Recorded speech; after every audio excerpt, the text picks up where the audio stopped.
नवाज शरीफ के सामने आसफा भुट्टो का ऐसा काम कि सब हैरान। खातून अव्वल के इक़दाम को देखकर सब दंग रह गए।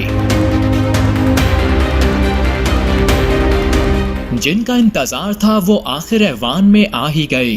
मियां नवाज शरीफ की कौमी असम्बली में दबंग एंट्री पर सब हैरान ही रह गए।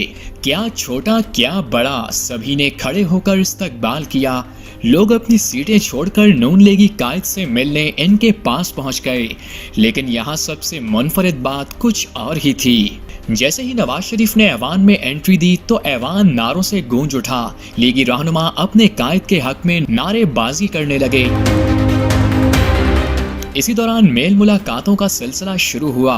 लीगी रहनुमा और अपोजिशन में मौजूद मेंबरान खुद उठकर नवाज शरीफ से मिलने के लिए पहुंच गए। पीपल्स पार्टी के रहनुमाओं ने भी नवाज शरीफ का भरपूर इस्तकबाल किया, लेकिन अपने नशिस्त पर जाने से पहले नवाज शरीफ रुके और आसफा भुट्टो की तरफ इशारा किया, जिस पर बेनजीर की बेटी अपनी नशिस्त से आकर नवाज शरीफ के पास सलाम करने पहुंच गई। लीगी कायद ने आसफा भुट्टो के सर पर हाथ रखकर प्यार दिया और इंतहाई शफकत से पेश आए। नवाज शरीफ तवील अरसे बाद मंजर आम पर आए हैं। कौमी असम्बली आमद से पहले मुस्लिम लीग नून के सदर ने मरहूम सेनेटर इरफान सदीकी के घर जाकर इनके अहले खाना से ताज़ियत की। नवाज शरीफ ने अपने ताज़ियती पैगाम में इरफान सदीकी को अपना इंतहाई मुखलिस और बाइत्तेमाद साथी करार देकर दिली रंजो गम का इजहार किया।